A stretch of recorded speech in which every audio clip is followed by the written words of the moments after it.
Sore itu Pak Wawan yang sedang berjalan santai sambil memikul cangkul di pundaknya terhenti ketika ia mengendus sesuatu yang baunya tidak sedap dari arah sawah tepat di sampingnya.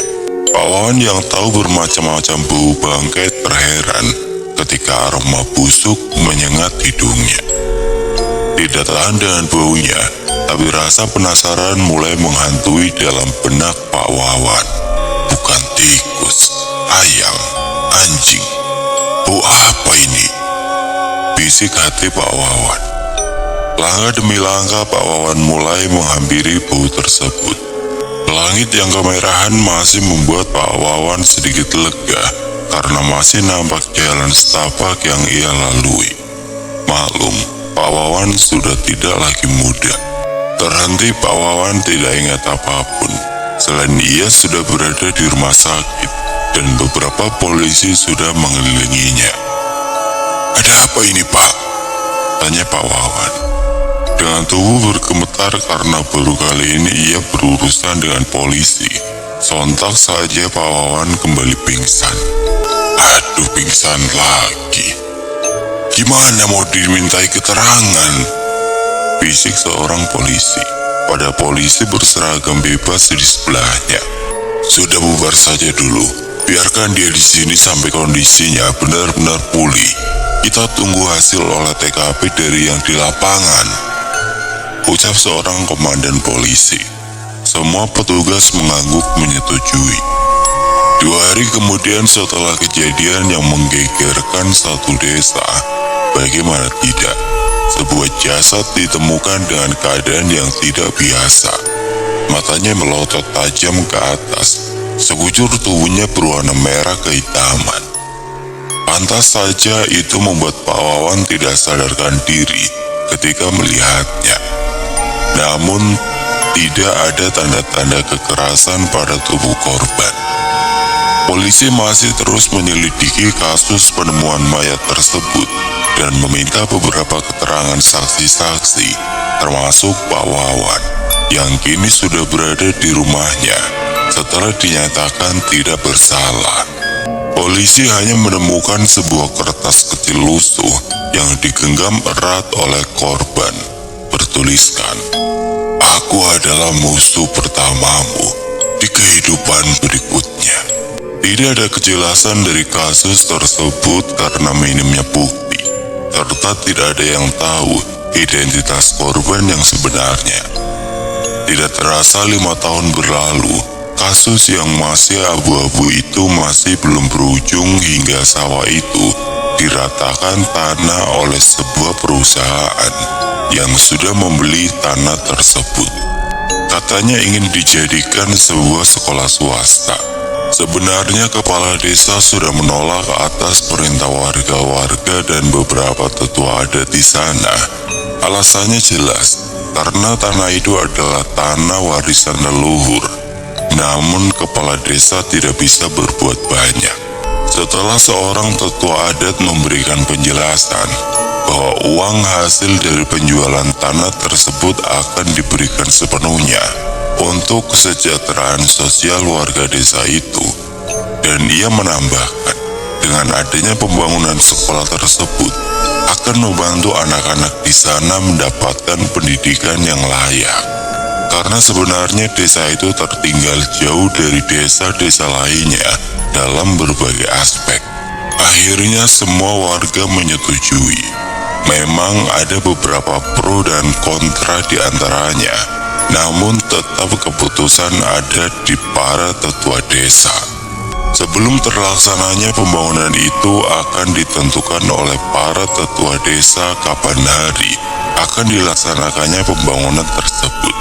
Karena menurutnya, tidak sembarangan hari bisa dipakai untuk membangun sesuatu yang berkaitan dengan warisan leluhur.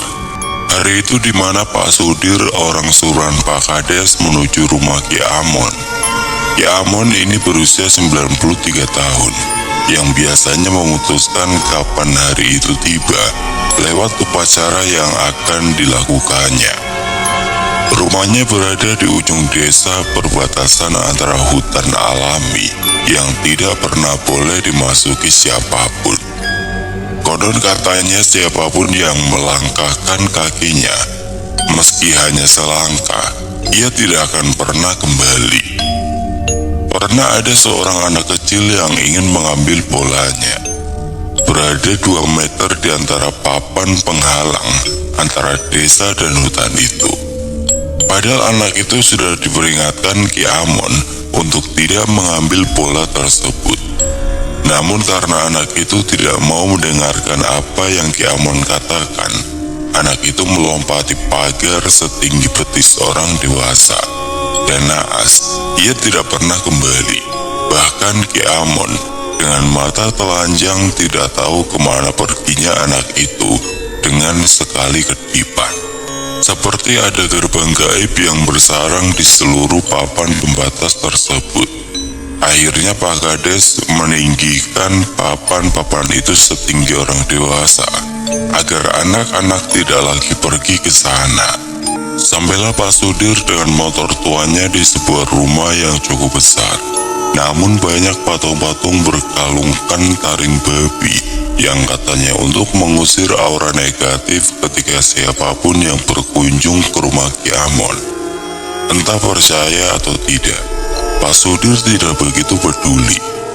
Kedatangannya bukan untuk memperhatikan patung tersebut, melainkan memperhatikan Ki Amon yang sedang berbicara sendiri, sembari duduk di kursi goyang miliknya. Dengan rokok di tangan, seperti berbicara dengan seseorang. Tapi Pak Sudir tidak melihat siapapun di sana, kecuali sebuah patung berukuran sebesar telapak kaki di hadapannya. Ditumpu sebuah meja yang membuatnya berdiri tegak. Bukan patung, gumam Pak Sudir seraya mendekat ke arah Ki Amon. Ki, lirik Pak Sudir. Entah mengapa, langkah Pak Sudir terayun pelan. Matanya masih samar melihat apa yang di depan Ki Amon. Ki, panggil Pak Sudir. Namun aneh, Ki Amon tidak menggubris panggilannya dan masih asik berbicara pada patung tersebut. Detak jantung Pak Sudir terpacu. Ia hampir sampai ke arah Ki Amon. Pak Sudir baru menyadari sesuatu yang aneh. Patung itu bergerak. Bukan patung, tapi jenglot. Jenglot itu berdiri menatapi Ki Amon, dan sebelum menatap Pak Sudir, jenglot itu tertawa lebar sebelum akhirnya jatuh, bersama Pak Sudir yang tidak sadarkan diri. Pagi hari.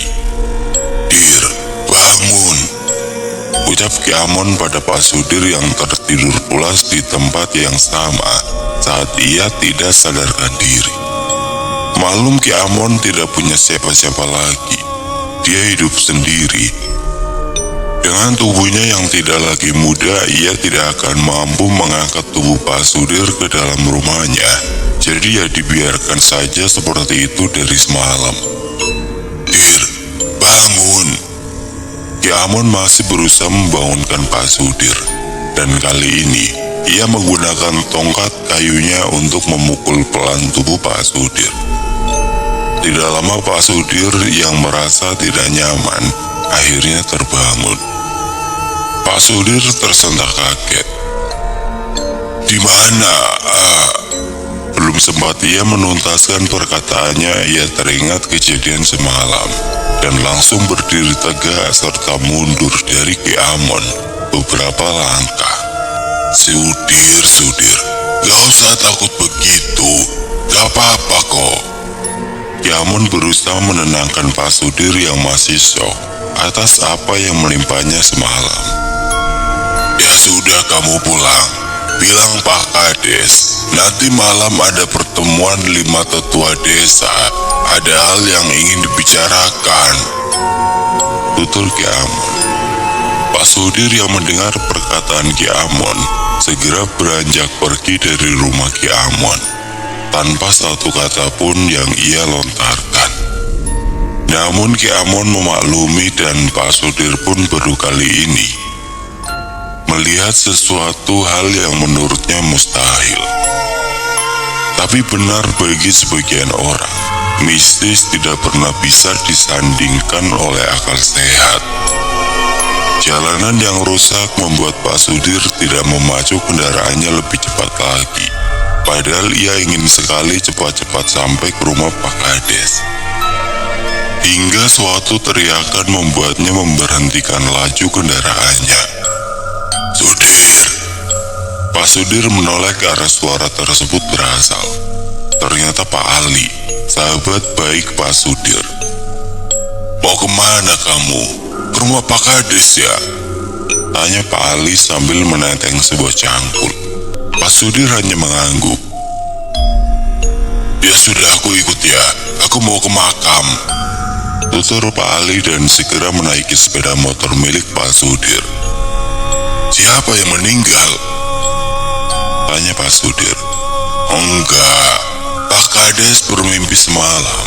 Katanya ada seseorang yang meminta tolong jasadnya dipindahkan ke samping sawah." Pak Sudir terdiam sejenak. "Jasad siapa?" "Jasad yang tanpa identitas itu, yang meninggal 5 tahun lalu di sawah." Pak Sudir menghentikan laju kendaraannya, karena selain mereka sudah sampai di makam desa, Pak Sudir berpikir untuk apa memindahkan jasad seseorang yang tidak dikenal cuma karena mimpi. "Dir, loh, kok bengong? Itu Pak Kades ada di sini ternyata, sama Pak Wawan." Pak Sudir yang mendengar ucapan barusan dari Pak Ali tersadar dari lamunannya dan segera melihat ke arah sebuah makam, yang mana di sana sudah ada 2 orang berdiri menatap ke makam tersebut. "Pak Kades," sapa Pak Ali.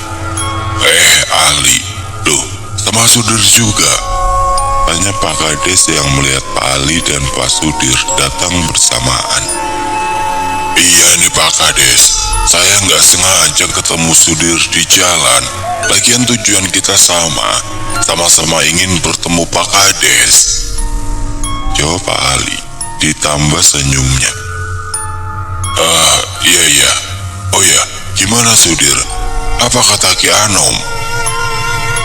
"Ki Anom menyuruh Pak Kades untuk datang nanti malam di pertemuan 5 tetua desa." "Oh, baiklah." Pak Sudir menatap ke arah makam, yang mana makam itu satu-satunya makam yang tidak diberi papan.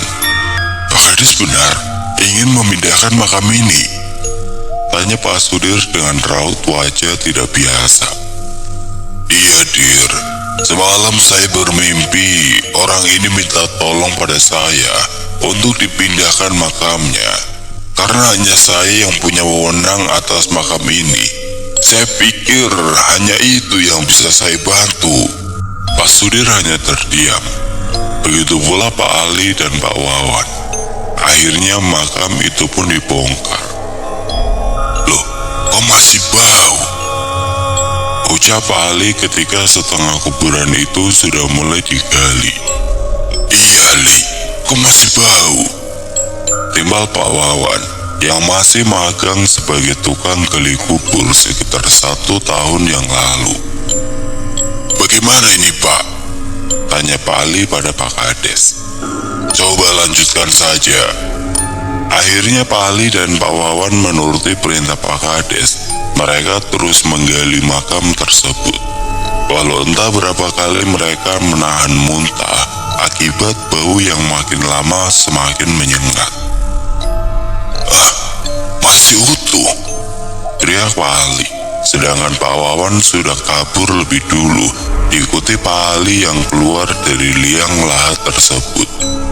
Semua mata melongo ke liang lahat melihat sebuah jasad utuh, tanpa sedikit pun yang termakan oleh cacing tanah. Yang berbeda dari jasad ini hanyalah bentuk tubuh yang membengkak, serta warna tubuhnya menghitam pekat sekali seperti gosong. Tidak ada yang beranjak dari makam itu dan tidak ada yang berkata sedikit pun saat itu. kaki terasa begitu berat. Seperti halnya mulut yang ingin berteriak sekencang-kencangnya, namun seperti terhalang oleh sesuatu.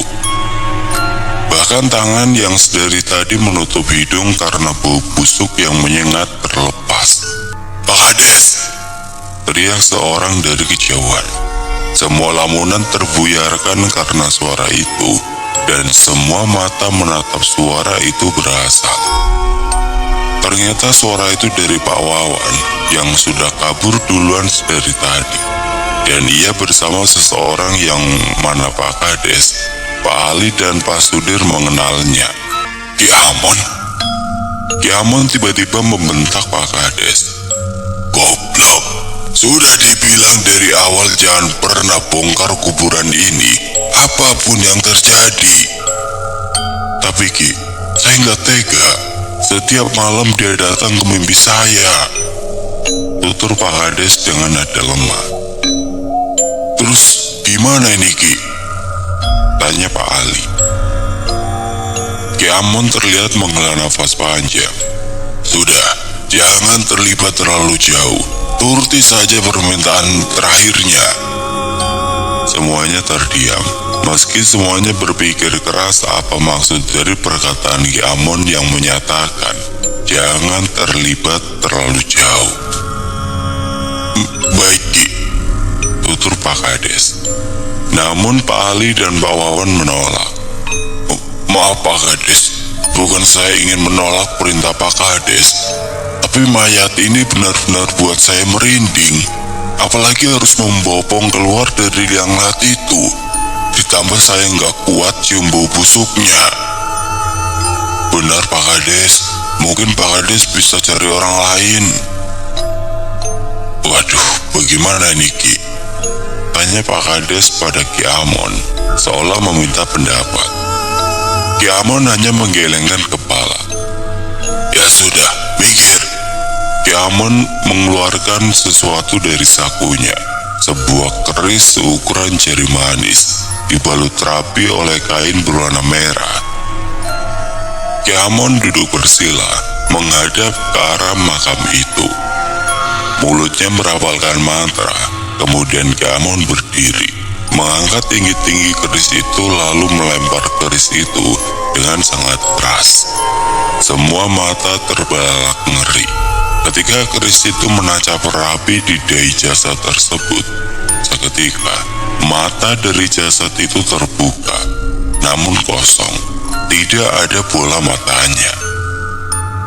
"Ah!" Pak Wawan berteriak. Namun sebelum teriakannya semakin kencang, Ki Amon segera berkata, "Shh, tutup lagi liang lahat ini, cepat." Pak Wawan dan Pak Ali berkeringat dingin sambil menutup kembali liang lahat tersebut. Tidak ada kata-kata yang terucap oleh mereka sampai liang lahat itu kembali seperti semula. Pak Ali menyeka keringat yang mengucur dari dahinya. "Sekarang kalian gali untuk sebuah makam di samping sawah itu," perintah Ki Amon. "Untuk siapa Ki Amon?" "Sudah, lakukan saja." Akhirnya mereka menuruti perintah Ki Amon dan segera menuju ke sawah itu. Pak Ali dan Pak Wawan segera membuat sebuah liang lahat sesampainya di sana. "Sudah Ki Amon," ucap Pak Ali. "Ya sudah, kalian pulanglah dan tutup kembali liang lahat ini esok hari." Pak Ali dan Pak Wawan mengangguk dan mereka bergegas setelah berpamitan pada Pak Kades dan Ki Amon. Hari mulai petang. Satu persatu dari mereka meninggalkan liang lahat itu dan kembali pada urusannya masing-masing. "Wan, gimana bisa mayat yang udah dikubur 5 tahun masih tetap utuh gitu?" tanya Pak Ali yang sedang dalam perjalanan pulang bersama Pak Wawan. "Nggak tahu Li, seumur hidup baru kali ini lihat mayat utuh. Dulu Li, saya yang pertama kali nemu mayat itu, tapi bentuk tubuhnya masih normal. Cuma sekujur tubuhnya berwarna merah kehitaman. Setelah itu, aku gak ingat apa-apa lagi, Li.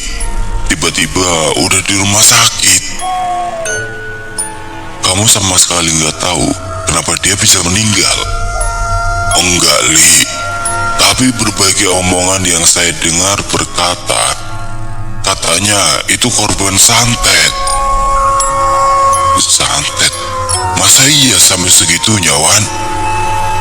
Iya, Li. Dan kayaknya si korban dendam sama si pelaku santet ini. Polisi ngejelasin ke saya bahwa ada tulisan yang menjelaskan bahwa korban ini punya dendam yang begitu besar terhadap si pelaku. Ali terdiam dan langkahnya terhenti. Malam itu sudah diputuskan kapan akan dilaksanakannya pembangunan sekolah swasta lewat pertemuan antara Pak Kades dan 5 tetua desa.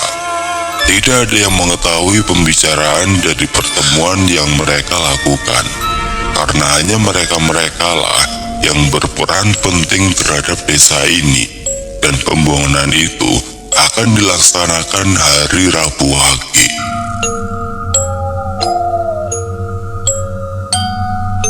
Keesokan harinya sebuah kabar yang lagi-lagi menggegerkan satu desa.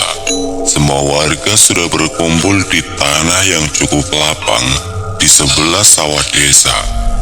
Dengan raut wajah yang terheran-heran, mereka melihat suatu kejadian yang tidak akan pernah dilupakan, di mana tempat di dalam sebuah liang lahat itu terdapat 2 mayat berdempetan dengan mata melotot tajam ke atas. Salah satu dari mayat tersebut sangat ia kenali oleh warga desa. Ki Amon, dan mayat tanpa nama itu, teriak Pak Ali setelah sampai di sana. Benar, salah satu mayat itu adalah Ki Amon, dan satunya lagi adalah mayat tanpa nama. Yang anehnya sebuah keris yang seharusnya menancap di dahi mayat tanpa nama tersebut kini berpindah ke dahi Ki Amon. Pak Ali bingung setengah mati beserta para warga mengapa bisa mayat itu berpindah ke sini. Padahal Pak Ali yakin liang lahat mayat tanpa nama itu sudah ditutup kembali. Mustahil jika ada yang berani membongkarnya lalu memindahkannya ke sini. Akhirnya berita kematian Ki Amon tersebar sangat cepat hingga ke telinga Pak Kades. Hingga Pak Kades datang bersama Pak Sudir dengan motor tuanya. Namun Pak Kades hanya terdiam mematung, seolah tidak percaya apa yang ia lihat sekarang. Padahal baru semalam ia melihat Ki Amon segar bugar tanpa ada tanda-tanda bahwa ia akan mati hari ini. Li, mayat ini?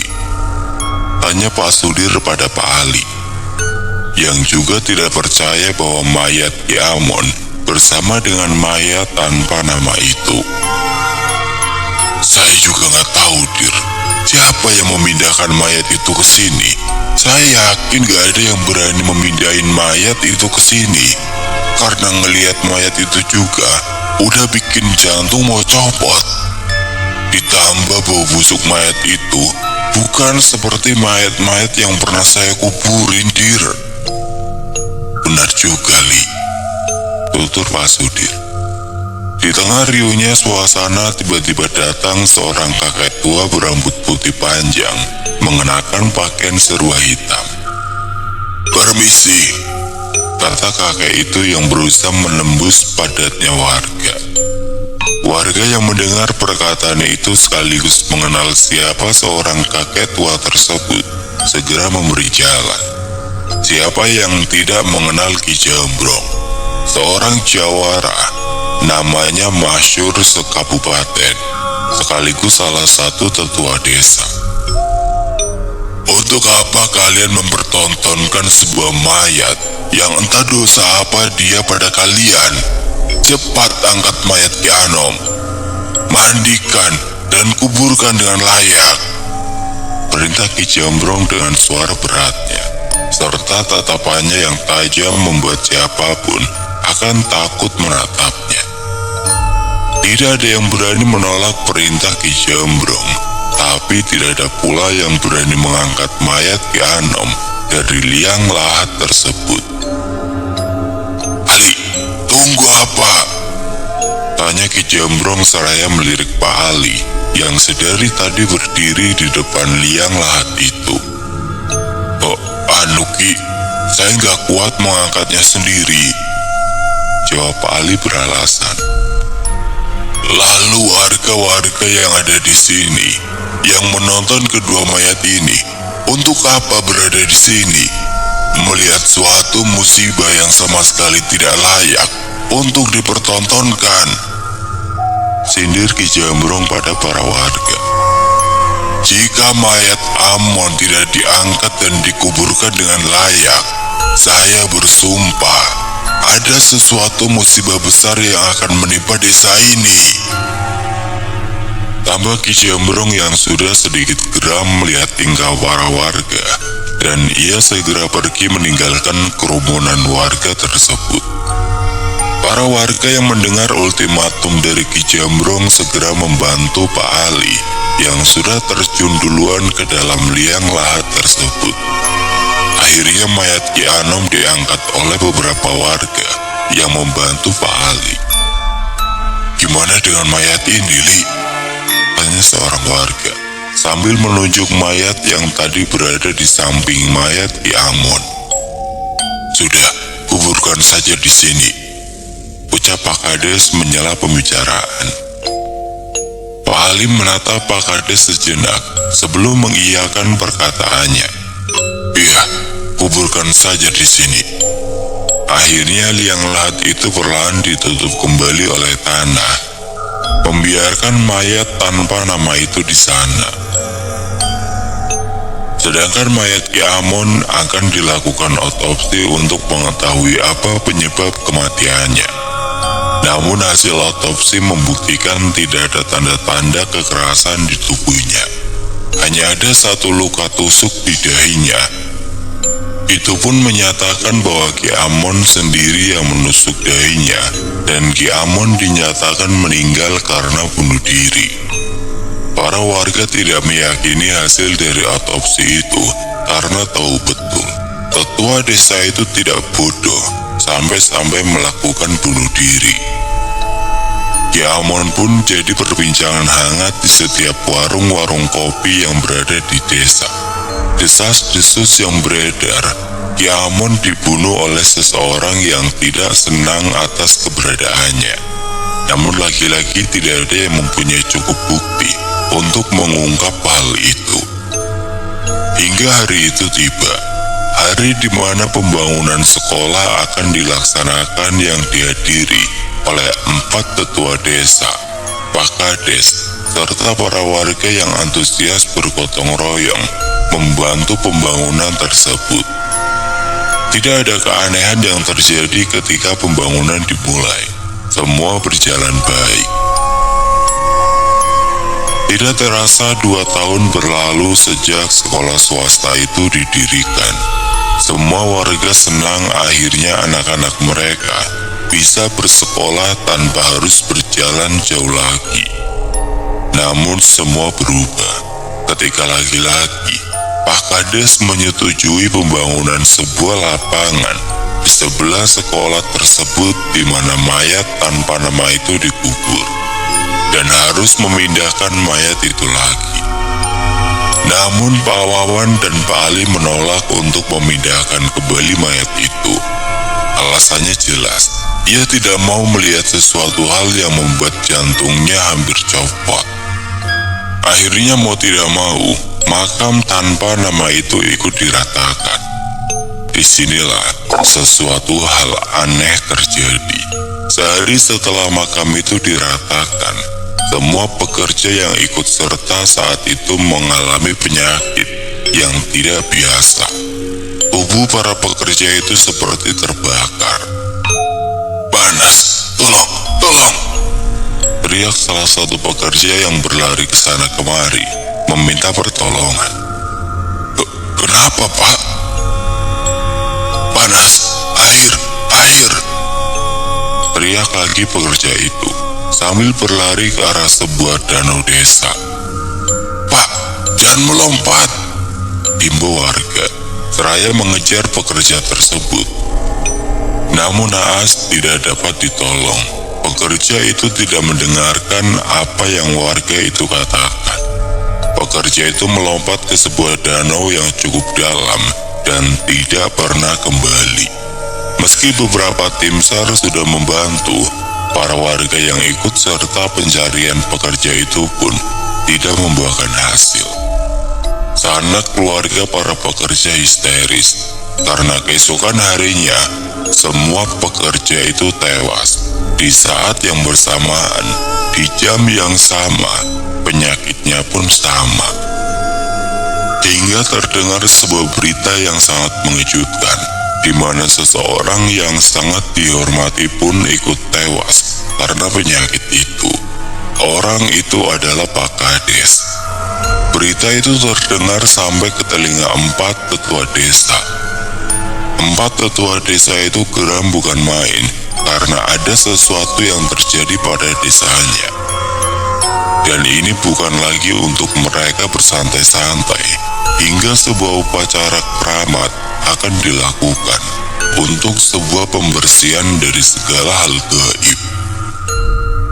Upacara ini hanya akan dihadiri oleh para tetua desa, karena tidak ada yang boleh mengikuti sesuatu upacara keramat itu jika bukan orang-orang yang mempunyai garis keturunan leluhur. Malam Jumat Kliwon, semua warga tidak diizinkan keluar rumah. Semua lampu jalan dipadamkan. Itu adalah salah satu syarat upacara keramat. Hanya ada 6 orang yang berada di luar, yaitu Ki Jambrong, Ki Joko, Ki Nawa, Ki Aji, dan kedua orang yang akan membantu pelaksanaan upacara. Orang itu adalah Pak Ali dan Pak Wawan. Mereka semua berjalan ke arah sebuah tanah yang sudah diratakan di samping sekolah swasta. Bermodalkan lampu senter yang tidak begitu terang, tapi mampu menerangi jalan yang mereka lalui. Jika tidak karena desa, aku gak mau tengah malam begini ke sana, bisik Pak Wawan pada Pak Ali. Sudah tenang saja, kita bersama orang-orang sakti, tutur Pak Ali, berusaha menenangkan Pak Wawan yang sudah takut setengah mati. Si Kades itu gila duit, akhirnya matinya nyusahin, celetuk Ki Joko. Kamu ini orang sudah nggak ada, masih saja diomongin keburukannya, ucap Ki Jambrong. Habisnya ponakanku itu yang kerja di sana kemarin ikut kena imbasnya. Ki Joko geram. Sudah jadi takdir, Jo. Gak usah ada yang perlu disesali. Semua manusia punya nafsunya masing-masing. Semakin ikut nafsu, semakin nafsu menguasain kita. Jadi cukup jadiin pelajaran aja, kata Ki Aji. Betul, lain kali jika dapat jatah ya dibagi-bagi, canda Ki Nawa. Kalian ini sudah diam. Yang kita hadapi dulunya bukan sembarang orang, ucap Ki Jambrong, yang membuat para tetua desa lainnya terdiam. Hingga akhirnya mereka sampai di sana. Semua tetua desa mengeluarkan pusakanya masing-masing. Ki Jambrong mengeluarkan 2 keris yang menyilang dan menyatu. Gagangnya dilapisi batu merah delima, yang mana kala itu terlihat pancarannya. Ki Aji mengeluarkan sebuah jenggot berkepala 2. Rambutnya yang panjang melilit tubuhnya yang mungil. Ki Nawa hanya membawa sebuah kain berwarna putih, tapi banyak bercak darah di sana. Konon katanya, itu adalah tetesan darah kuntilanak merah.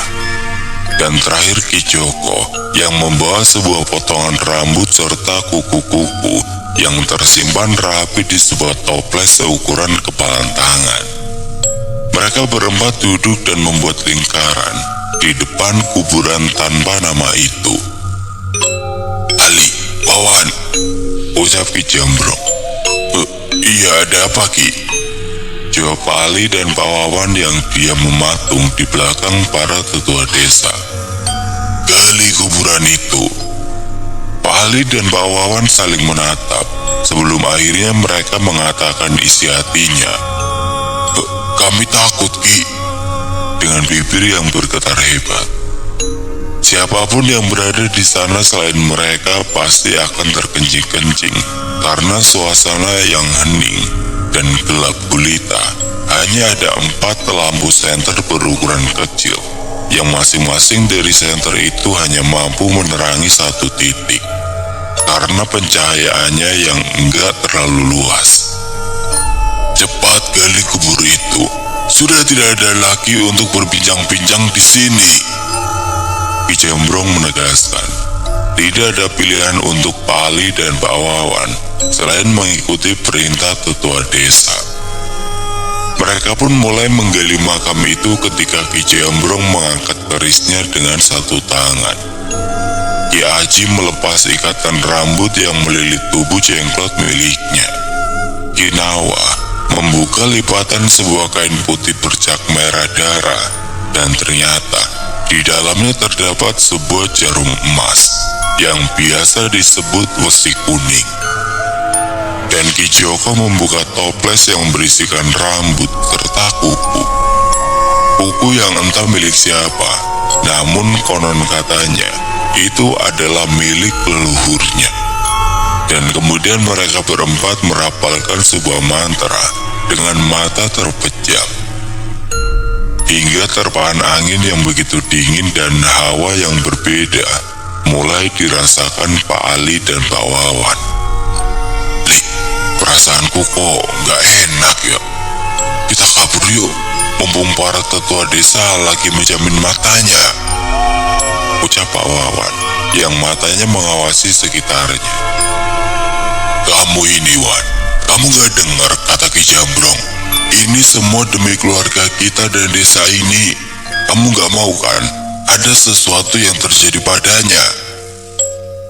Benar juga kata Pak Ali. Pak Wawan tidak mau sesuatu terjadi pada keluarga tercintanya. Akhirnya mereka terus menggali makam tersebut.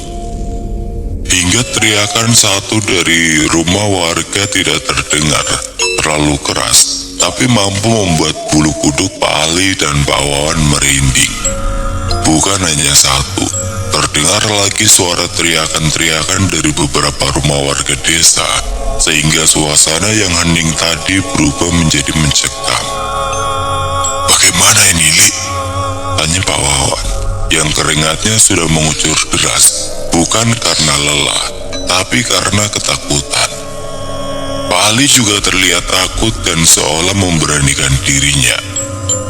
"Sudah, lanjutkan saja, Wan. Udah hampir selesai." Ternyata Pak Wawan sudah tidak mampu lagi menahan rasa takutnya. Ia melompat keluar dari liang lahat itu, dan betapa terkejutnya ketika ia berhasil keluar dari sana. Ia melihat ribuan pocong berkain kafan hitam sudah memenuhi seluruh tanah yang sudah diratakan. Namun para tetua itu masih memejamkan matanya dan mulutnya masih merapal mantra. Entah menyadari atau tidak, Pak Wawan tidak begitu peduli. Tubuhnya tiba-tiba lemas. Dan untuk yang kesekian kalinya Pak Wawan jatuh pingsan. Sedangkan Pak Ali masih terus menggali makam itu tanpa tahu apa yang terjadi pada sekitarnya. Hingga sebuah mayat tanpa nama itu mulai terlihat. "Apa ini?" batin Pak Ali ketika sebuah tetesan air mengenai tangannya. "Hujan." Pak Ali mendongak ke atas. Betapa terkejutnya ia bahwa tetesan air itu adalah air liur pocong yang membungkukkan badannya sambil menatap Pak Ali dari atas liang lahat tersebut. Sontak Pak Ali langsung keluar dari liang lahat itu dan berteriak pada para tetua. yang sedang duduk melingkar di depannya. "Ki, ada pocong!" Para tetua desa akhirnya membuka matanya. Tepat ketika para tetua desa membuka matanya, sebuah jasad tanpa nama itu terbang dari dalam liang lahatnya bersama ribuan pocong berwajah hancur. Tapi tunggu sebentar, memang para tetua desa membuka matanya, tapi bola matanya berwarna putih semua. "Kalian ingin mengusirku ya?" ucap mayat tanpa nama itu. Tiba-tiba suara Ki Jambrong memekik dan berubah menjadi suara nenek tua. "Aku hanya membuatmu tidak berbahaya untuk desaku." Ki Jambrong berdiri dari tempat duduknya. Tangannya memegang keris seperti menarik sesuatu dari atas ke bawah, membuat mayat tanpa nama itu jatuh tersungkur ke tanah yang berada di tengah-tengah para tetua desa. Sedangkan ribuan pocong hitam itu menghilang tanpa jejak. Belum sampai di situ, Inawa mengambil jarum berwarna emas lalu menancapkannya perlahan ke kepala mayat tersebut. Sontak membuatnya berteriak kesakitan. Kemudian perlahan tubuhnya menyusut, kukunya menyilang di dadanya. Rambutnya terurai hingga ke betis kakinya. Tidak lain tidak bukan itu adalah Jenglot dengan jarum emas di kepalanya.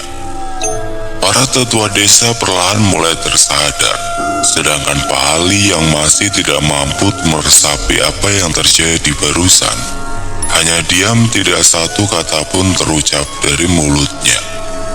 Semua hal yang benar-benar tidak bisa dicerna oleh akal. Namun inilah nyatanya, Pak Ali sendiri yang menyaksikan kengerian itu. Ki Joko mengambil jenglot itu. "Bolehkah ini menjadi koleksiku?" "Tidak, biarkan ia dikubur di sini sesuai permintaan terakhirnya." Ki Jambrong menolak. Ki Joko terlihat menghela nafas, seolah mengungkapkan rasa kecewanya. "Ali, kuburkan lagi ia di sini." Ali terdiam sejenak memperhatikan jenglot itu dengan seksama. "Tapi Ki, kenapa tubuhnya berubah menjadi seperti jenglot?"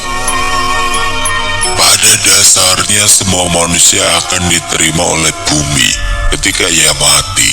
Namun orang ini adalah penganut ilmu hitam yang sangat-sangat merugikan, sehingga ia tidak bisa diterima di bumi. Ditambah, orang ini mempunyai dendam yang sangat besar pada seseorang yang sudah membunuhnya.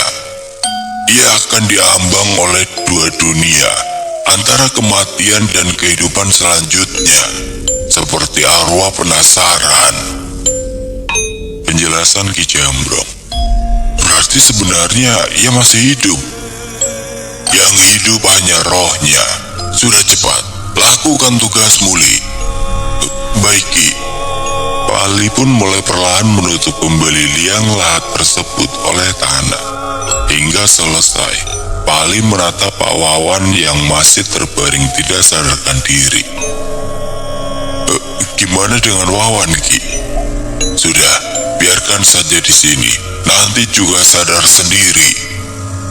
"Apa nggak akan terjadi apa-apa, Ki?" "Sudah, tenang. Lagi pula kami berempat sudah tua.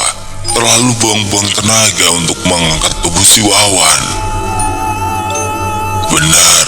Sudah, mari pulang," ucap Ki Haji yang memulai ke langkahnya lebih dulu meninggalkan tempat itu, diikuti para tetua yang lainnya, hingga tersisa Pak Ali sendirian.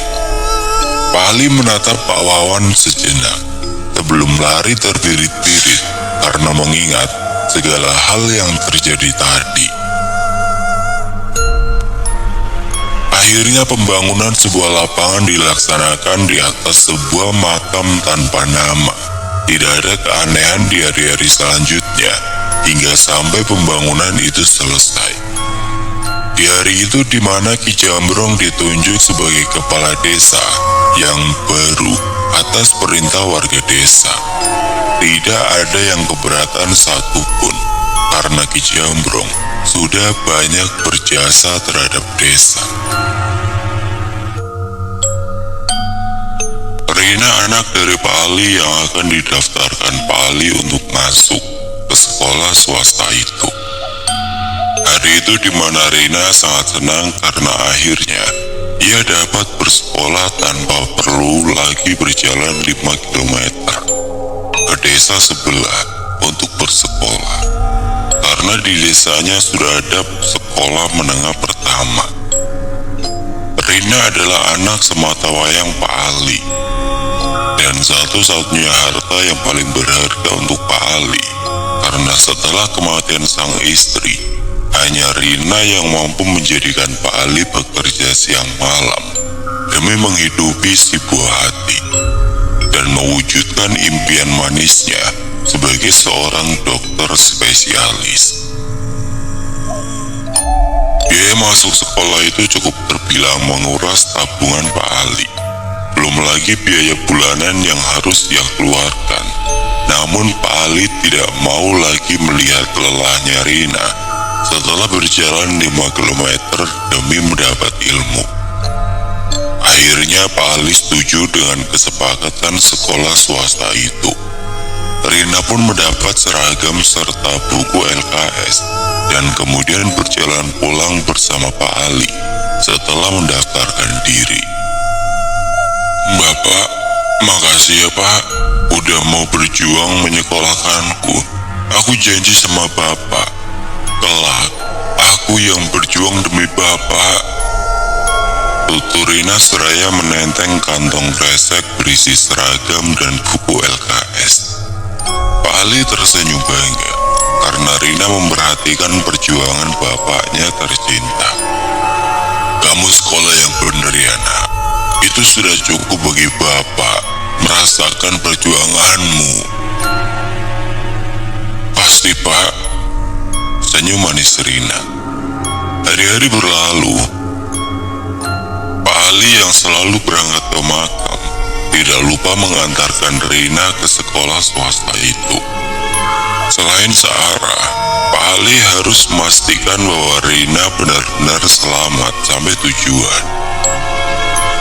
Hingga hari itu, di mana Rina berbeda, ia tidak lagi menampakkan senyum manisnya. Ia terlihat lesu ketika pulang sekolah. Pak Ali yang merasa bahwa ada yang tidak beres dengan putrinya, lantas menanyakan, "Kamu kenapa nak?" "Aku gak enak badan Pak." Mendengar pernyataan itu, Pak Ali langsung membawa putrinya ke kamar, merebahkan badan putrinya di sebuah ranjang kayu, lalu mengambil teh hangat. "Minum dulu, mungkin kamu kelelahan." Rina pun meminum secangkir teh buatan Pak Ali. "Makasih Pak." Rina pun tersenyum lesu. "Ya sudah, kamu istirahat. Besok biar Bapak ke sekolah untuk izin bahwa kamu sakit." Rina mengangguk, lalu kembali merebahkan badannya. "Bapak mau beli obat dulu untuk kamu. Kamu jangan kemana-mana ya nak." "Iya Pak." Pak Ali pun segera bergegas untuk ke apotek. "Pak," ucapan Rina yang membuat Pak Ali menghentikan langkahnya. "Iya nak, tadi saat aku di lapangan, aku ketemu seorang pria tua. Dia mengaku bahwa ia teman Bapak, dan dia mengucapkan terima kasih karena udah dibebaskan." Pak Ali terdiam, mengingat siapa seorang pria tua yang Rina maksud. "Siapa?" tanya Pak Ali. "Nggak tahu Pak, orangnya langsung pergi setelah mengucapkan itu." Pak Ali terdiam sejenak, berusaha mencari jawaban itu, namun ia tidak dapatkan. Namun bukan itu yang menjadi prioritas utama baginya. Rina lah yang menjadi beban pikirannya sekarang. Karena anak sematawayangnya sedang kurang sehat, Pak Ali pun kembali melanjutkan langkahnya keluar rumah dan menuju apotik. Sesampainya di apotik, ia membeli beberapa obat dan kemudian segera pulang ke rumahnya. Sesuatu hal yang Pak Ali sesali adalah pulang ke rumah. Atau seharusnya Pak Ali selalu berada di rumah, karena sesuatu terjadi di rumah Pak Ali ketika Pak Ali pergi. Pak Ali jatuh tersungkur di sebuah lantai yang penuh dengan darah. Tangisnya pecah ketika mengangkat sebuah tubuh yang mungil. Putri tercinta, harta yang berharga bagi Pak Ali sudah tiada. Tidak ada lagi senyum manis yang dapat Rina tampakkan bersama impian manis yang ia katakan pada Pak Ali berulang kali.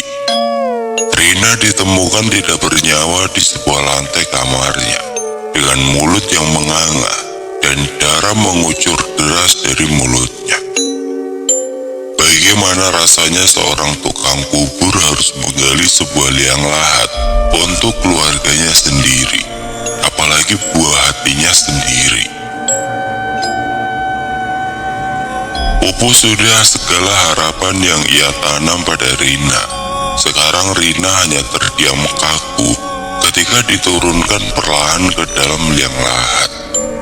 Semua warga yang menghadiri pemakaman turut berduka cita atas meninggalnya anak dari Pak Ali, terutama Pak Sudir, sahabat Pak Ali. Li, sabar ya. Aku tahu ini berat untukmu, tapi larut dalam kesedihan terlalu lama gak baik. Nanti segala aktivitas kamu terhenti. Tutur Pak Ali. Siapa yang sedih, Dir?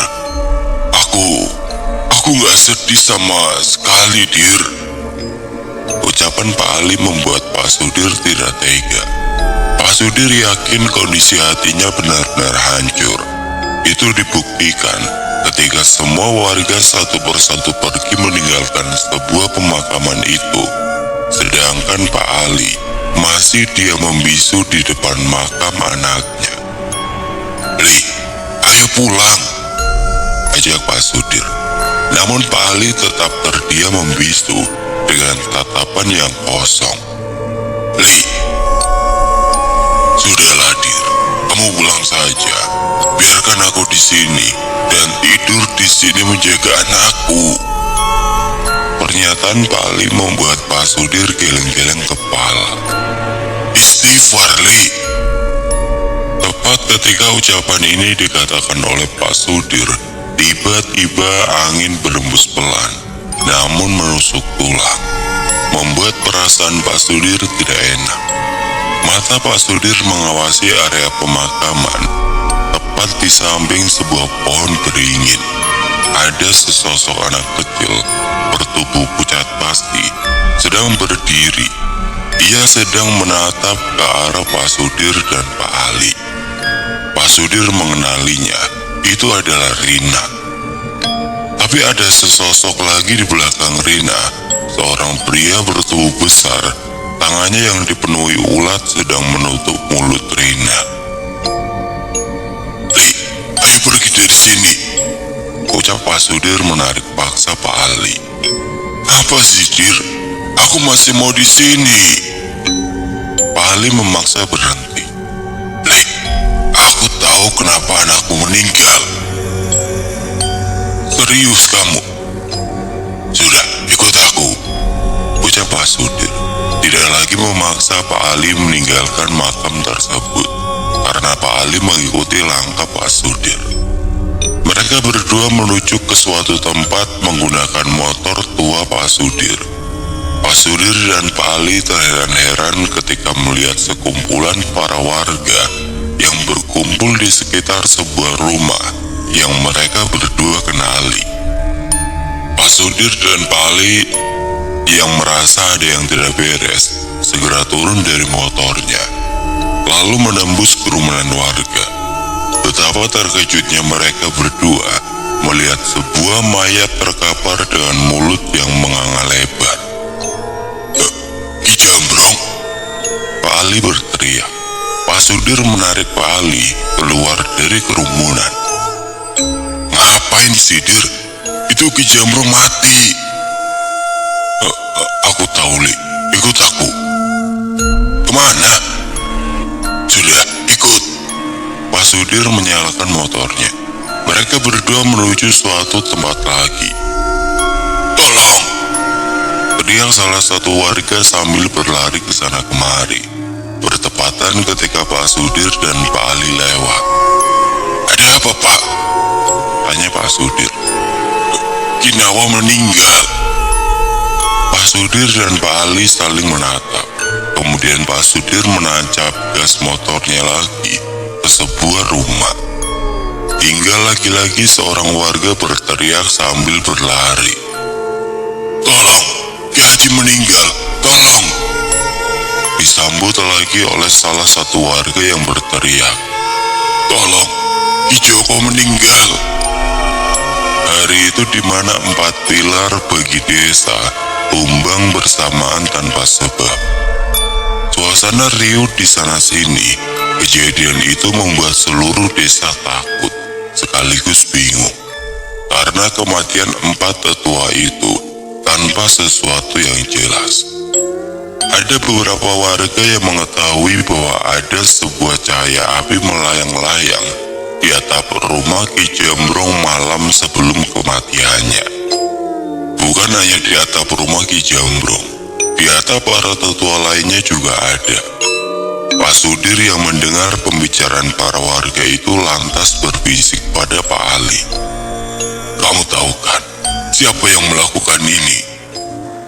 Pak Ali mengangguk seolah mengerti apa yang dimaksud oleh Pak Sudir. Ayo, ke lapangan sebelah sekolah itu, Dir. Iya, Li. Akhirnya Pak Sudir dan Pak Ali bergegas menuju sebuah lapangan. Sesampainya di sana, Dir, hancurkan semen lapangan ini. Kita harus bongkar makam itu. Sudir mengangguk dan berbagai upaya ia menghancurkan semen yang sudah dibuat lapangan itu. Kemudian Pak Ali dengan penuh rasa kesal, ia membongkar kembali sebuah makam tanpa nama tersebut karena ia yakin sesuatu yang terjadi pada desanya, terutama anaknya, pasti karena ulahnya. Sampai ketika sebuah makam tanpa nama itu sudah dibongkar, namun Pak Ali dan Pak Sudir tidak menemukan apapun di sana. Tidak ada jenglot berpaku emas di kepalanya, maupun tanda-tanda bekas jasad tanpa nama itu di dalam sana. Sepertinya sudah ada orang yang membuka makam ini, lalu mengambil jenglot itu, Dir. Tapi siapa? Bukankah makam ini berada di atas semen? Dan aku yakin, jika ada seseorang yang membongkar makam ini, pastilah ada tanda-tanda bekas pembongkaran di lapangan ini, Li. Pak Ali terdiam sejenak seolah berpikir. Lalu kemana jasad tanpa nama itu? Pak Sudir yang tidak mampu menjawab pertanyaan Pak Ali hanya terdiam membisu. Tiba-tiba seseorang datang menghampiri Pak Sudir dan Pak Ali yang duduk diam dan termenung di pinggir liang lahat. Li, ada apa, Man? Kok wajahmu lelah begitu? Walah, kamu di sini toh, dicariin gak ketemu-ketemu. Pak Man mengeluarkan sesuatu dari kantongnya. Ini titipan Ki Jambrong. Dia sebenarnya ingin mengantarkannya sendiri ke rumahmu. Namun naas, aku melihatnya tergeletak sekarat di depan rumahnya, dan dia menyuruhku untuk memberikan kertas ini padamu. Pak Ali meraih kertas dari Pak Man. Sebuah alamat. Alamat siapa ini? Pak Ali bertanya. Entah siapa yang harus menjawabnya. Pak Man dan Pak Sudir menggelengkan kepala seolah ia bukan orang yang tepat untuk ia tanyakan. Pak Sudir meraih sebuah kertas dari tangan Pak Ali, menatap alamat itu sejenak, lalu ia berkata, mungkin alamat ini jawaban dari pertanyaanmu sebelumnya. Tepat ketika pernyataan itu diucapkan, Pak Ali menatap Pak Sudir mantap, seolah menemukan titik terang. Tapi Dir, lokasi ini cukup jauh dan memakan biaya. Uang tabunganku sudah habis untuk biaya sekolah. Pak Sudir tersenyum. Li, kita ini dari kecil sama-sama, sampai sekarang pun masih sama-sama. Ketika manis ditelan berdua, jangan pahit disisakan untuk seorang saja. Aku siap menguras tabunganku untuk anakmu, untuk desa yang telah hidup bersama kita puluhan tahun. Jangan biarkan satu nyamuk membunuh ribuan mata lainnya, Li. Siapa yang tidak mengenal kisah persahabatan Pak Sudir dan Pak Ali? Bahkan semesta yang melihat mereka berdua pun iri. Memang seharusnya begitu. Meski tidak sedarah, bukan berarti tidak searah. Sudah, pikirkan itu nanti saja, Li. Besok kita berangkat. Pak Sudir hampir menginjak kepala 4, namun belum pernah menikah, karena ia belum menemukan tambatan hati yang pas. Padahal jika dibilang uang tabungannya sudah lebih dari cukup.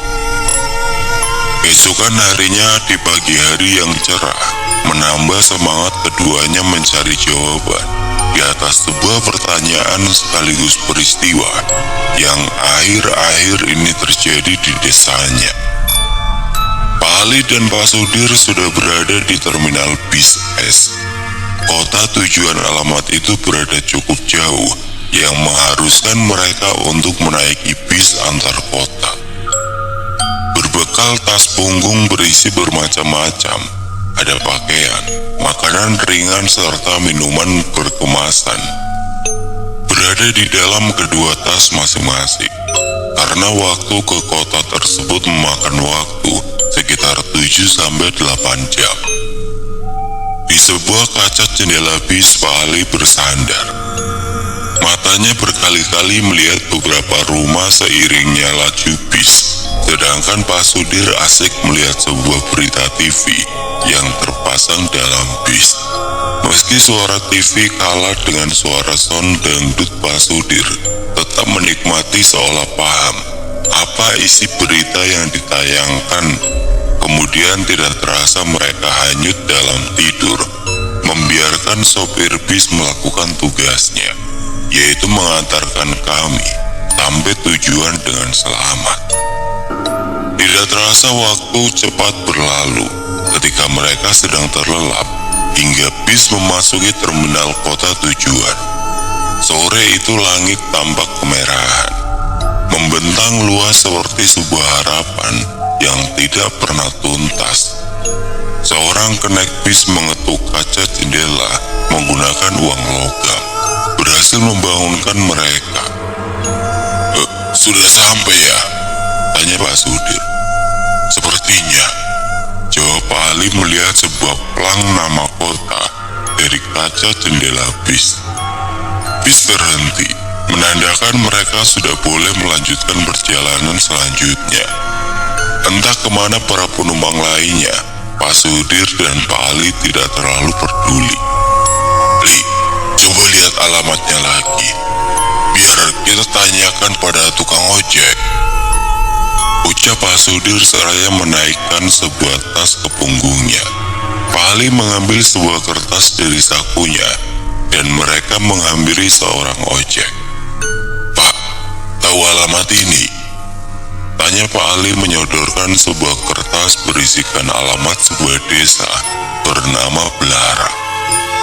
Seorang tukang ojek itu menatap Pak Ali dan Pak Sudir dari ujung kaki hingga ujung kepala setelah ia membaca alamat tersebut. Kalian yakin ke sana? Memangnya kenapa, Pak? Enggak, lokasinya cukup jauh. Pak Ali meyakini bukan itu jawabannya. Jadi bisa antar kami ke sana. Tapi harga untuk satu orang penumpang 50.000 gimana? Pak Ali dan Pak Sudir menelan ludah. Mungkinkah jarak yang akan ditempuh sesuai yang harus mereka bayar? coba cari alternatif lain. Mungkin angkutan umum ada yang mengarah ke desa Belarak itu. Bisik Pak Ali. Sudah Lali, daripada harus mencari angkot dan memakan waktu, lebih baik kita pakai ojek, karena matahari hampir terbenam. Ya sudah Pak, kami setuju. Pak Ali menyetujui si bapak tukang ojek. Pak Ali dan Pak Sudir pun menaiki ojek menuju desa Belarak. Jalan yang mereka lalui pertama yaitu sebuah jalan raya yang sepi. Mungkin sesekali menemui pengendara motor, selebihnya mobil dan truk-truk besar bermuatan. Setelah itu mereka mulai memasuki jalan yang tidak terlalu luas. Di sisi kanan dan kiri adalah hamparan sawah yang luas. Sejuk dan dingin, menusuk tulang tidak bisa mereka hindari. Ternyata benar kata tukang ojek ini, perjalanan yang mereka lalui cukup jauh dan memakan waktu. Tidak terasa matahari pamit bersama keindahan langit yang merah merona, berganti bulan yang senantiasa datang bersama. Bagaimana tidak, mereka tidak lagi melihat pengendara yang lalu lalang bersama lampu jalan yang remang-remang. Hingga mereka berhenti di sebuah gapura yang tidak terawat. Di sana tertulis, "Selamat datang di desa Belarak." Pak Ali dan Pak Sudir turun dari kedua ojek yang membawanya ke sini. Benar, ini desa yang tertulis di alamat itu, Li. Tanya Pak Sudir yang heran, karena ini tampak seperti desa mati yang tidak berpenghuni. Benar, Dir. Iya kan, Pak? Kedua tukang ojek itu tidak menjawab pertanyaan Pak Ali, melainkan langsung tancap gas tanpa salam perpisahan. Loh, kok? Woi, Pak! Teriak Pak Ali melihat kedua tukang ojek itu pergi dan menghilang di telan gelapnya malam. Mata Pak Sudir mengamati desa ini dari segala penjuru arah. Desa ini hampir 75% dipenuhi pohon kelapa. Sisanya hanya rumah-rumah yang tidak layak dan berjarak sekitar 25-30 meter di setiap masing-masing rumah. Namun masih ada penerangan di setiap rumah meski remang-remang, yang berarti setiap rumah masih ada penghuninya. Li, nomor berapa rumah yang Ki Jembrong tulis di situ? Ucap Pak Sudir seraya mengeluarkan senter dari dalam tasnya. Untung aku bawa senter. Nomor 4. Ucap Ali mengingat kertas yang sekarang sudah tidak ia pegang karena tertinggal di saku si tukang ojek. Setiap rumah di sini berjarak 25 meter, jadi kita harus berjalan 100 meter. Sial, umpat Pak Ali. Sudah, ikuti aku dari belakang. Pak Sudir melangkahkan kakinya lebih dulu memasuki desa tersebut. Suara jangkrik menemani perjalanan mereka kali itu. Bersama angin yang berembus namun sedikit berbeda, hawa yang mereka rasakan ketika sudah memasuki desa Belarak. Entah mengapa langkah mereka berdua pelan, dan keringat mengucur deras seolah mereka sedang berlari. Padahal berjalan penuh hati-hati dan rasa takut yang menghantui. Hingga sesuatu memaksa mereka berlari. Bak! Sesuatu jatuh dari atas. Sekarang berada di hadapan Pak Sudir, tepat di mana cahaya senter berlabuh. Kelapa? Bukan. Ketika yang ia anggap kelapa itu berbalik, menampakkan sebuah kepala botak dengan penuh luka. Wajahnya hampir mirip dengan kelapa jatuh, sama hancurnya. Ah! Teriak Pak Sudir lalu berlari begitu kencang. Disusul Pak Ali yang tidak mau kalah. Keduanya sama-sama tidak memikirkan rasa lelah. Yang penting tidak lihat kepala penuh darah. Keduanya berlari semakin jauh dari gapura desa. Pak Sudir dan Pak Ali berharap mati. Karena sesaat mereka berhenti, matanya menatap sesuatu yang menanti. Sosok yang tidak diundang datang. Wanita berwajah terbelah dua, dengan gaun putih panjang hingga menutupi kakinya yang sebenarnya tidak ada. Menyeringai penuh tanda tanya. Pak Sudir bergerak mundur, yang tidak sengaja menabrak Pak Ali. Berharap untuk lari ke belakang, malah terhalang oleh seutas tali yang melingkar, yang digunakan biasanya untuk bunuh diri, lengkap dengan kepalanya. Rasa ketakutan mulai menghantui. Tidak sadar Pak Sudir dan Pak Ali saling bergandeng tangan, menyalurkan masing-masing rasa takutnya, berharap menjadi sebuah kekuatan. Namun seakan kakinya terpaku pada tanah, bergerak sedikit pun terasa berat dan lelah.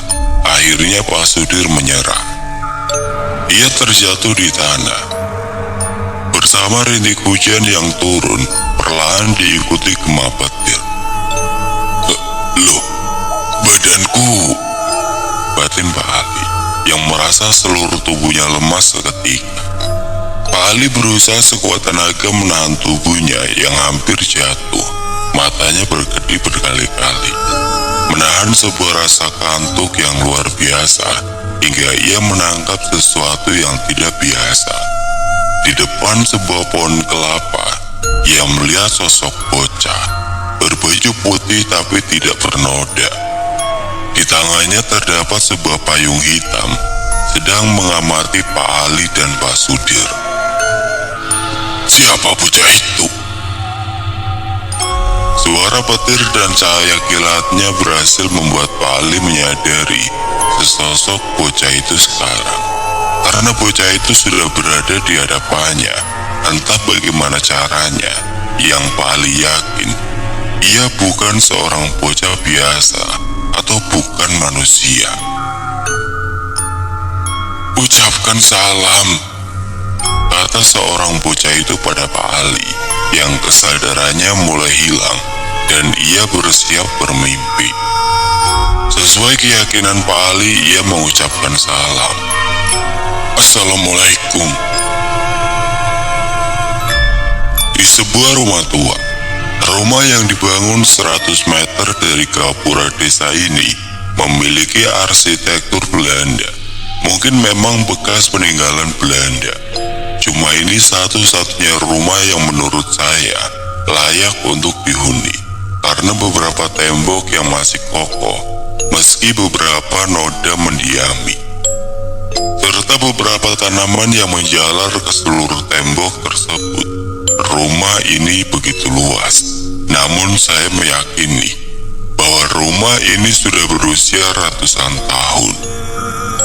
Di salah satu ruangan di dalam rumah tersebut ada Pak Sudir dan Pak Ali yang sedang pulas tertidur di ranjang kayu. Mereka berdua tidak menyadari bahwa sudah berada di rumah seseorang yang akan mereka sadari ketika mereka mendengar dengan jelas suara rintihan yang tertahan. Pak Sudir yang mendengar lebih dulu karena suara itu cukup mengganggu waktu tidurnya, atau malah ia yang mengganggu.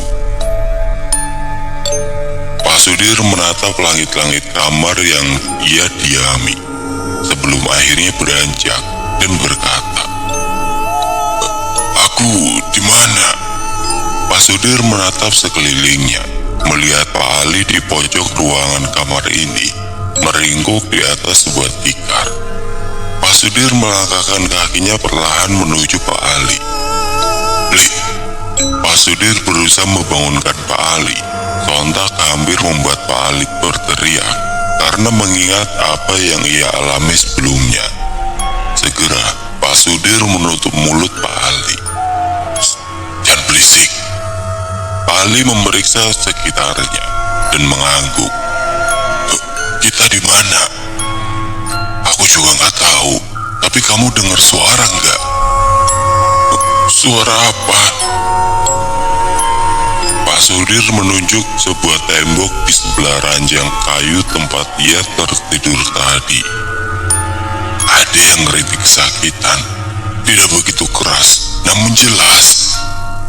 Pak Ali yang penasaran segera menuju tembok yang Pak Sudir maksud, lalu menempelkan daun telinganya. Yang ia dengar malah suara wanita bersenandung, tanpa pengiring musik, tanpa lirik yang berarti, hanya sekedar nada yang tidak beraturan yang keluar dari bibir yang tertutup. "Bir," Pak Ali menghampiri Pak Sudir. "Kita harus pergi dari sini." "Kenapa, Li?" tanya Pak Sudir heran. "Ada sesuatu yang gak beres di tempat ini, Dir." "Tapi ini jam 11 malam, Li. Aku takut jika keluar dari sini, para makhluk itu..." "Dir, jika terus-menerus di sini, kita nggak akan bisa kembali pulang." Pak Ali memotong pembicaraan Pak Sudir. Pak Sudir tertegun. "Bagaimana desa kita, Li?" Pak Ali mundur beberapa langkah hingga tubuhnya mengenai tembok lalu bersandar di sana. Wajah Pak Ali tertunduk lesu ketika mengingat kematian anaknya. Pak Sudir menghampiri Pak Ali, mencoba menenangkan Pak Ali agar tidak hanyut terlalu jauh dalam kesedihan. "Li, kita sudah jauh datang ke sini, menguras tenaga dan tabungan. Jika kita kembali ke desa, malah menambah duka. Mending mati di sini, meski penuh luka." Tepat ketika Pak Sudir mengatakan itu, pintu kamar tiba-tiba terbuka. Pak Sudir dan Pak Ali saling menatap, menunggu siapa yang akan datang menemui mereka. Mungkinkah malaikat maut mengamini perkataan Pak Sudir? Entahlah, karena mereka masih menunggu sesuatu di sana. Dok, dok, dok. Sebuah langkah yang begitu berat terdengar menggema di telinga keduanya. Seseorang mulai terlihat bertubuh tegap dan besar, berbaju hitam dan bersongkok hitam. Di tangannya memegang sebuah lampu petroma. "Kalian ditunggu di ruangan Ki Mahasura. Ia tidak suka menunggu lama," kata seseorang itu yang sudah pergi lebih dulu. Sebelum mengikuti seorang itu, Pak Sudir menelan ludahnya. "Apakah yang datang tadi manusia, Li? Cepat!" teriak seorang itu. Pak Ali dan Pak Sudir anak kecil yang sedang diomeli sang guru. Mereka berdua berlari tanpa ragu menuju salah satu ruangan, dipandu oleh seseorang itu. Sampailah mereka di salah satu kamar yang berada di ruangan ini. "Masuklah," Pak Sudir dan Pak Ali mengangguk sebelum berjalan perlahan dan membuka pintu tersebut. "Permisi, kami ingin bertemu Ki Mahasura," ucap Pak Sudir yang melihat seorang bocah duduk di sebuah bangku. Bocah itu berwajah rupawan, berbaju putih rapi, lalu tersenyum, dan dua orang dewasa berbaju hitam keseluruhan sedang berdiri tegap di kedua sisinya. "Bocah ini," batin Pak Ali yang pernah melihat bocah tersebut. "Sopanlah pada yang lebih tua dari kalian," kata seseorang di samping bocah tersebut. Pak Sudir bingung setengah mati. Apa yang seseorang itu katakan? "Bir, yang kamu bilang bocah itu sepertinya dia Ki Mahasura," ucap Pak Ali yang sebenarnya tidak begitu yakin. "Benar, yang kalian sebut bocah ternyata ia lebih tua dari kalian dan sudah berumur 500 tahun dan satu-satunya yang hidup di sini." Penjelasan dari seseorang itu berhasil membuat Pak Ali dan Pak Sudir membungkukkan badannya seraya berkata, "Maafkan kami, Ki Mahasura." Tapi tunggu sebentar, Pak Sudir dan Pak Ali mulai mencerna kalimat terakhir dari seseorang itu. satu-satunya yang hidup di sini. Pak Sudir dan Pak Ali segera memastikan menaikkan tubuhnya kembali yang semula membungkuk. Harusnya kita tetap membungkuk, sesal Pak Ali. Karena kedua orang yang berada di kedua sisi Kimasura berubah menjadi sebuah pocong dengan kain kafan hitam, berwajah hitam legam dan bermata satu, itu pun hancur. Lalu menghilang seketika begitu saja, meninggalkan tawa yang menggema ke seluruh penjuru ruangan. Kimasura berdiri dari tempat duduknya dan berjalan ke arah kami perlahan. "Kenapa kalian datang ke sini?" tanya Kimasura sambil mengitari kami. "Ki Jambrong." Belum sempat Pak Ali menuntaskan perkataannya, Kimasura berhenti tepat di hadapannya. "Dia mati." Pak Ali mengangguk. Muka Kimasura berubah menjadi merah padam. "Mereka menyatakan perang karena sudah membunuh murid terakhirku." "Apa maksud semua ini?" tanya Pak Ali, karena bingung apa yang Kimasura katakan. "Dulu, desa ini adalah tempat perguruan. Orang-orang di sini berguru padaku hingga ratusan tahun. Namaku dan perguruan yang aku buat tersohor, hingga banyak orang-orang dari luar pulau datang ke sini hanya untuk berguru, mulai dari ilmu pelet, pesugihan, pengobatan, kebal, dan santet. Namun sebagian mereka yang datang bukan dari hati yang murni, melainkan keserakahan. Aku menolak mengajarkannya, hingga akhirnya mereka membenci perguruan ini dan mengatakan pada orang-orang bahwa perguruan ini hanya penuh bualan semata. Mulai dari situ petaka datang.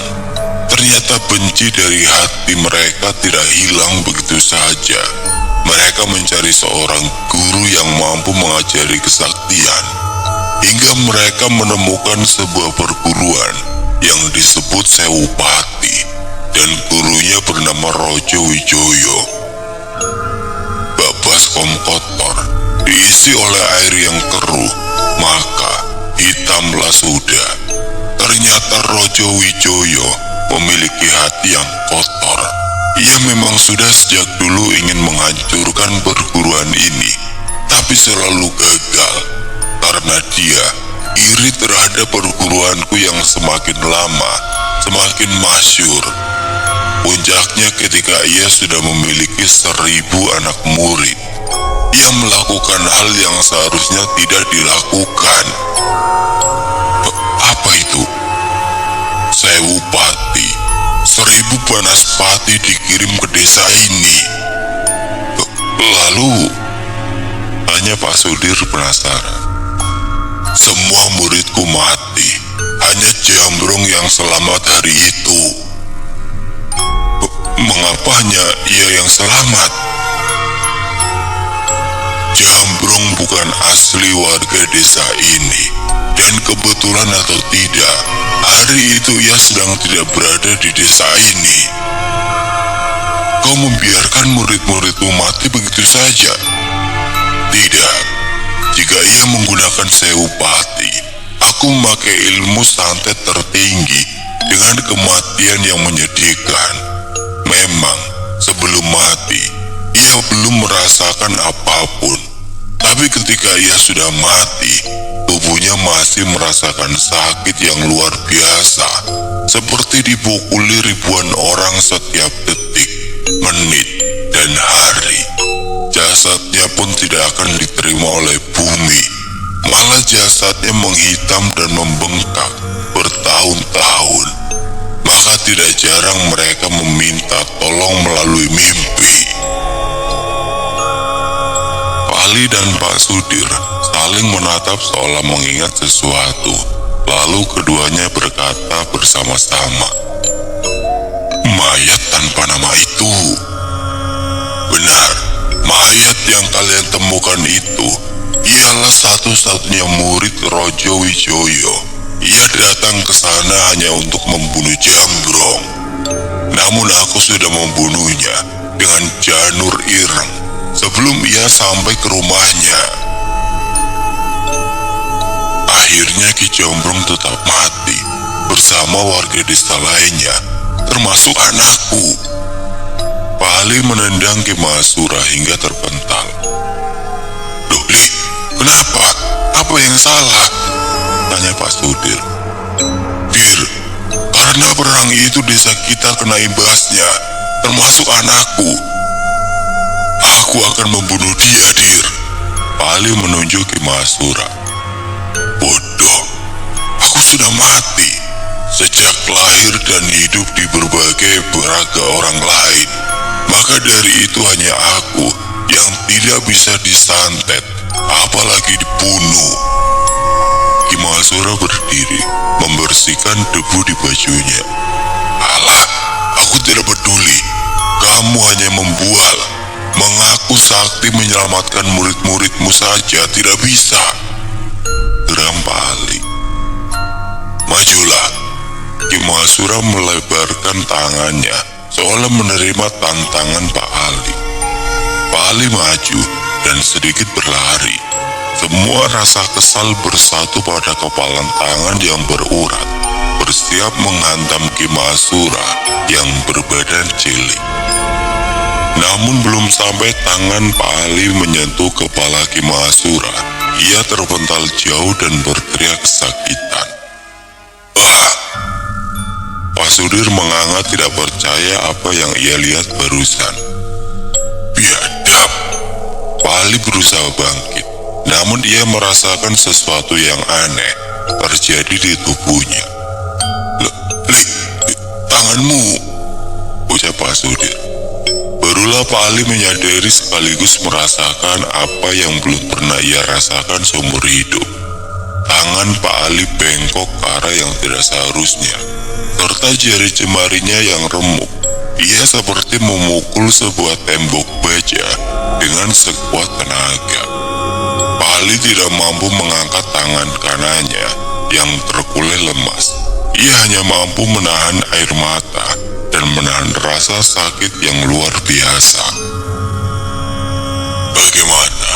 Kau bilang aku hanya pembual, dan katanya kau ingin membunuhku. Simpan sombongmu baik-baik," ucap Ki Mahasura yang berjalan perlahan ke arah Pak Ali. "Tolong jangan bunuh dia. Jika kau ingin membunuhnya, bunuhlah aku sebagai gantinya. Cukup sudah ia merasakan kehilangan nyawa anaknya. Jangan lagi nyawanya." Pak Sudir bersujud menghalangi jalan Ki Mahasura. "Jika kau datang jauh-jauh hanya untuk dibunuh, maka pulanglah dan bunuh dirilah dengan tenang. Tanganku terlalu bersih untuk melakukan hal kotor pada korban seperti kalian. Lagian Ki Jambrong yang sebenarnya salah. Ia terlalu menganggap remeh orang yang sudah mati, dan menguburkannya di desa kalian adalah hal terbodoh yang ia lakukan. Tapi ia sudah disegel oleh leluhur tetua desa dan menancapkan sebuah jarum emas pada kepalanya." "Bodoh!" Ki Mahasura menggelengkan kepalanya. "Sudah aku bilang, ia datang dalam mimpi dan meminta tolong untuk melepaskan segel-segel. Sudahlah, ikuti aku." Ki Mahasura berjalan terlebih dahulu. Pak Sudir memapa Pak Ali yang masih merasakan sakit yang tidak berujung. Mereka memasuki salah satu ruangan yang terdapat 3 peti yang sudah terbuka. 1 peti kosong dan 2 peti lainnya terisi oleh sebuah mayat pria muda, tampan dan berwibawa. Wajahnya pucat pasi. Urat-uratnya terlihat dari kulitnya yang putih bersih dan di atas tubuhnya terdapat sebilah pedang. "Ia adalah pendekar pedang yang terbunuh dalam pertempuran," ucap Ki Mahasura yang menjelaskan sebelum kami bertanya. "Dan kami melihat peti di kanannya, yang terdapat seorang kakek tua berjanggut putih, kurus kerontang, bibirnya menampik senyum. Ia adalah guruku, jelas Ki Masura. Seraya berjalan ke arah peti kosong di sisi kiri, lalu memasuki peti tersebut dan perlahan merebahkan tubuhnya di sana. Kami hanya terdiam beberapa menit sehingga melihat sebuah kepulan asap putih dari tubuh Ki Masura. Dan kepulan asap itu berhenti di jasa seorang pendekar pedang, lalu melesat cepat ke dalam tubuh pendekar pedang tersebut, membuat tubuh seorang pendekar pedang itu terbangun, namun masih dengan mata yang terpejam. Mari, kita selesaikan ini semua, ucapnya seraya membuka mata. Di dalam sebuah mobil tua yang dikendarai Pak Sudir, di sampingnya Pak Ali, dan di belakangnya adalah Ki Masura yang berganti raga menjadi seorang pendekar pedang. Pak Sudir hanya mengikuti perintah Ki Masura yang menjadi petunjuk jalan, menembus sebuah hutan di pedalaman salah satu pulau yang sama. Ternyata mobil tua milik Ki Masura ini masih mampu berjalan, melewati beberapa bukit yang menjulang dan sedikit curam. Jangan menengok kiri dan kanan, fokus saja pada jalan, ucap Ki Masura ketika sudah memasuki sebuah desa yang penuh dengan makam tanpa nama. Hanya berbekal sebuah bambu yang ditancapkan yang menjadi saksi bahwa itu adalah sebuah makam. Pak Sudir dan Pak Ali menyetujui perkataan Ki Masura karena mereka sudah merasakan hawa dingin dari jendela mobil yang terbuka. Tolong! Terdengar suara teriakan minta tolong dari dalam makam tersebut, seperti terendap namun masih terdengar. Jangan hiraukan, jalan terus. Kali ini Pak Sudir tidak mau menuruti kata Ki Masura dan menginjak rem dengan seketika ketika melihat orang berdiri tapi tanpa kepala menghalangi jalan. Tabrak saja, kamu tidak akan bersalah jika menabrak orang yang sudah tiada, bukan? Pak Sudir menelan ludah sebelum ia menginjak pedal gas kuat-kuat. Bak! Suara mobil yang dihasilkan oleh sebuah benturan, padahal hanya sebuah bayangan. Berhenti, ucap Ki Masura. Pak Sudir memberhentikan mobil di depan sebuah halaman luas yang terparkir rapi mobil-mobil keluaran baru tahun ini. Dan ada sebuah rumah megah. Entah bagaimana bisa sang pemilik rumah ini membangun sebuah desa yang hampir seluruhnya dihuni oleh ratusan makam tanpa nama. Rojo Wijoyo, keluarlah! Teriakan yang begitu lantang dari Ki Masura berhasil membuat seluruh penghuni di dalam rumah itu berhambur keluar bersama sang pemilik rumah Rojo Wijoyo. Wawan! Pak Ali dan Pak Sudir tersentak kaget karena melihat Pak Wawan yang berada di sana. Kau lihat sendiri, ada seorang pengkhianat dari desamu, ucap Ki Masura. Bagaimana kamu di situ, Wan? Pak Wawan tertawa penuh tanda tanya, berjalan perlahan menghampiri Pak Ali dan Pak Sudir. Maafkan aku, Bir. Bukannya aku mengkhianati kalian. Aku hanya ingin mengubah nasibku. Kebetulan saat sesudah kita melakukan upacara keramat, aku bermimpi mayat tanpa nama itu meminta tolong pada aku untuk melepas segel di kepalanya. Pak Wawan mengeluarkan sesuatu dari sakunya, sebuah jenggot dan jarum emas yang sudah terpisah dari kepalanya. Mayat itu menjanjikan kehidupan lebih layak. Lihat sekarang, aku sudah kaya, Li. Sudah punya mobil dan sedang membangun rumah di desa kita. Aku tidak perlu jadi tukang galiku. Kepala Pak Wawan terpisah sebelum ia berhasil melanjutkan kisahnya. Itu itu untuk muridku, karena ulahmu, dia mati. Ardi Ki Mahasura setelah melayangkan pedang ke kepala Pak Wawan. Akhirnya, kau bisa menemukan Mahasura, ucap seorang pria tua namun gagah, seraya membuang sarung pedang miliknya. Selama ratusan tahun aku mencarimu, namun harus aku akui kau hebat dalam bersembunyi. Bahkan hari ini, aku harus mengorbankan umur panjangku hanya agar bisa bertemu kau, Raja Wijoyo. Bukankah kau sudah mati? Akan kubuat kau merasakan mati yang sesungguhnya. Raja Wijoyo dan Ki Mahasura saling berlari ke arah masing-masing. Mereka berdua layaknya seorang guru yang benar-benar sakti dalam hal bela diri maupun ilmu hitam. Raja Wijoyo ditebas kepalanya hingga terputus, namun beberapa detik kemudian tersambung lagi. Begitupun Ki Mahasura yang tubuhnya kebal meski berkali-kali ditusuk oleh Raja Wijoyo. Pertarungan sengit ini akhirnya membuahkan hasil. Meski keduanya mengalami cacat fisik, Raja Wijoyo kehilangan satu tangannya dan satu kakinya, sedangkan Ki Mahasura hanya mengalami beberapa jemari-jemari yang putus. Area pertarungan mereka banjir darah.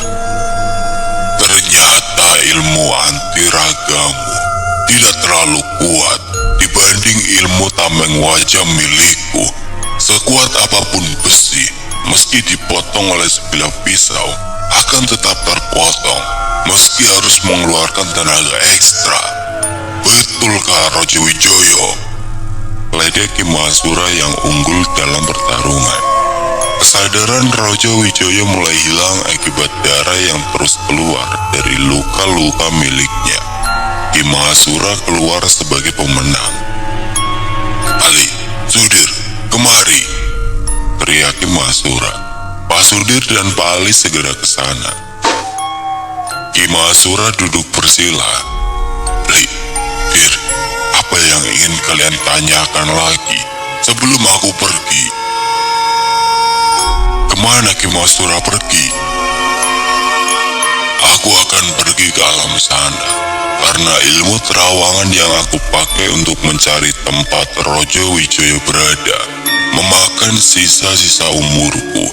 Lagi pula setiap ilmu hitam pasti ada konsekuensinya yang akan diterima pemiliknya. Sekarang desamu aman, dan pertanyaanmu sudah terjawab bukan?